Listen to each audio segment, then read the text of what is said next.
Moradores de São José dos Campos foram para as ruas na noite de ontem protestar contra a nomeação do ex-presidente Lula na chefia da Casa Civil em Brasília. Novos protestos podem acontecer hoje à tarde.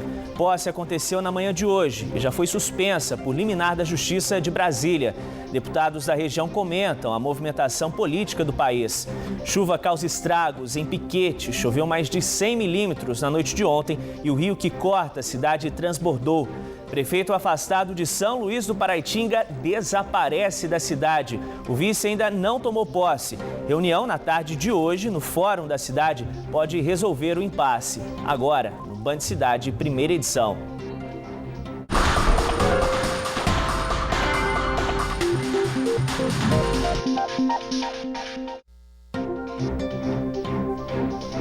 Boa tarde para você. A crise política que assola o Brasil revoltou centenas de pessoas que protestaram na noite de ontem nas principais cidades da região metropolitana.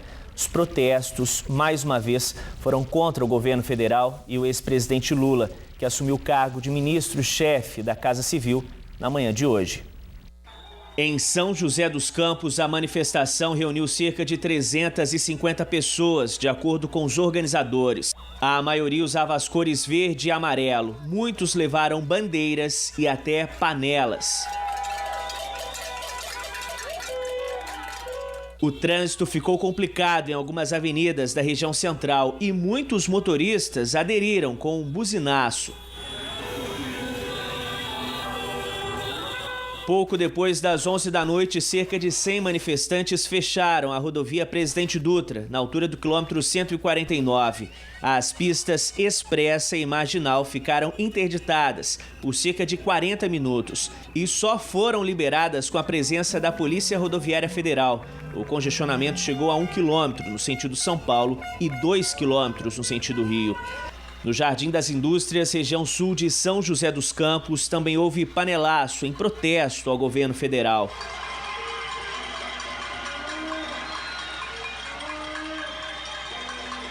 Em Taubaté, dezenas de carros se reuniram na Avenida do Povo e promoveram um buzinaço.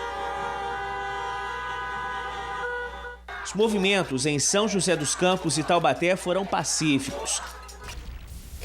Os dois deputados federais eleitos pelos votos da região metropolitana foram ouvidos na manhã de hoje no jornal Primeira Hora Regional, da Band Vale FM 102,9.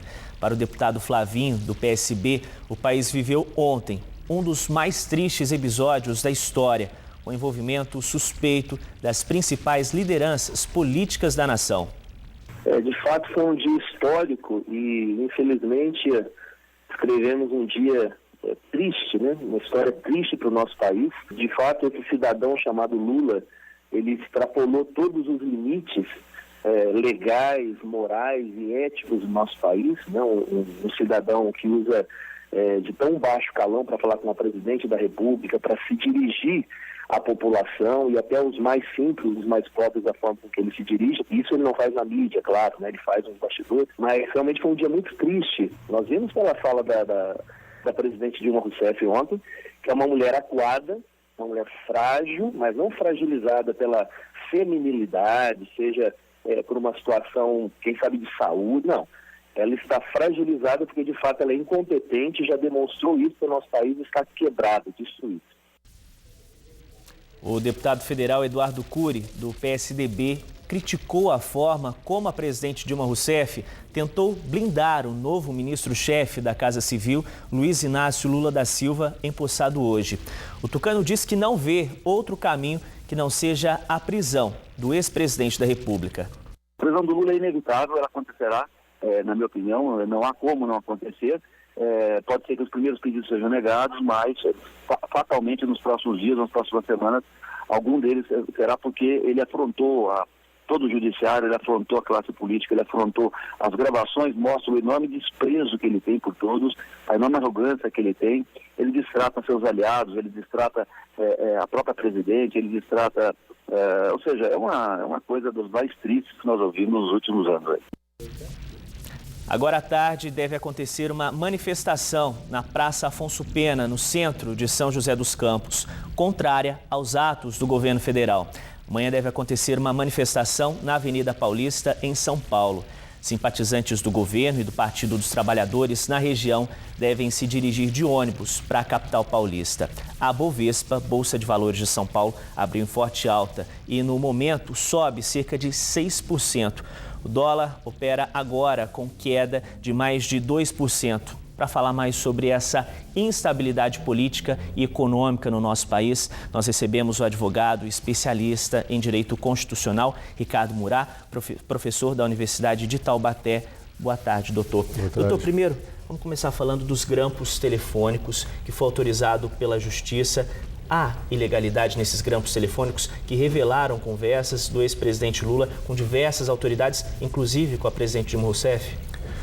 Eu não vejo irregularidades nos grampos, porque o Lula ele é um investigado na Lava Jato. Então, o juiz Sérgio Moro ordenou o grampo nos telefones dele. Agora, a partir do momento em que nesses grampos é detectada alguma conversa com a presidente da República, nesse momento o Sérgio Moro não tem competência para tratar desse assunto. Então, nesse momento, o áudio deveria ser encaminhado para o Supremo Tribunal Federal em Brasília.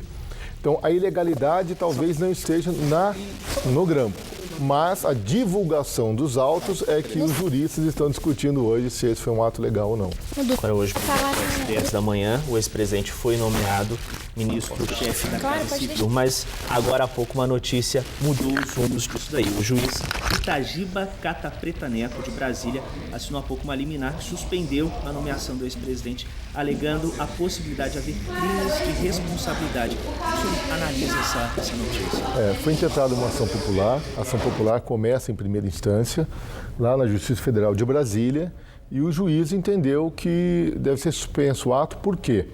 Porque existe uma teoria em direito chamada desvio de finalidade. A nomeação é um ato administrativo, só que a finalidade foi desviada. Por quê? O juiz entendeu que, na verdade, ao nomear o Lula ministro, o que a presidente queria fazer era tirar ele das mãos da Justiça Federal lá de Curitiba. Com isso, Brasília fica uma panela de pressão e a gente tem várias possibilidades. Renúncia da presidente Dilma Rousseff, acelerar o processo de impeachment ou o Supremo também pode fazer alguma coisa. O que o senhor acredita? Quais são os rumos a partir de agora com o destino do governo federal? A presidente da República está numa situação política muito delicada, né?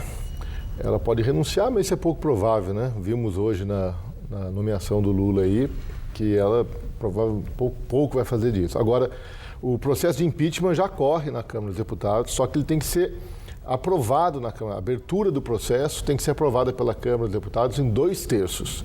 Então, é um quórum muito elevado. Se ele for aprovado, ele vai ser encaminhado para o Senado. E aí sim ela pode ser afastada. Nesse momento, eu não vejo como o Supremo afastar a presidente da República.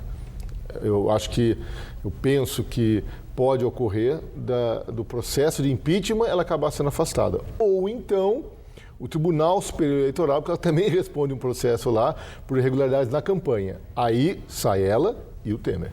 Agora, hoje cedo a gente viu a Bolsa subiu e o dólar caiu. Quer dizer, os economistas estão esperançosos e achando que a presidente pode cair? Nós estamos num período de recessão econômica muito forte. E essa recessão econômica, ela parece que ela tem uma origem no meio político. Então, a economia sempre, ela não confia mais no governo, né? Então, sempre que saem notícias e o mercado entende que a Dilma está mais próxima de sair do governo, a Bolsa sobe e o dólar cai. Quando sai notícia que demonstram que a Dilma está forte no governo, então aí a Bolsa cai e o dólar sobe. Doutor, a gente está falando de um assunto nacional, mas que com certeza tem reflexos na região e nos municípios. E a gente está no ano eleitoral. O senhor acredita que até o Partido dos Trabalhadores possa perder força? Quais os reflexos para essa eleição? Eu penso que sim, né? Já houve uma demandada muito grande, né, de partidários do Partido dos Trabalhadores, né? Muitos saíram já do partido, né? E vamos ver, o povo tem que reagir nas urnas, né? Porque é ali que como é que decide a coisa, né? Doutor, obrigado pela participação do senhor aqui no Band Cidade, ter esclarecido as dúvidas aí sobre esse assunto que é tão polêmico e importante aqui no Brasil. Obrigado, doutor. Nada, que isso. Bom, e a seguir, moradores de Taubaté reclamam de lixo acumulado através do aplicativo Você na Band Vale. Hora certa para você, 1h03. A gente volta já.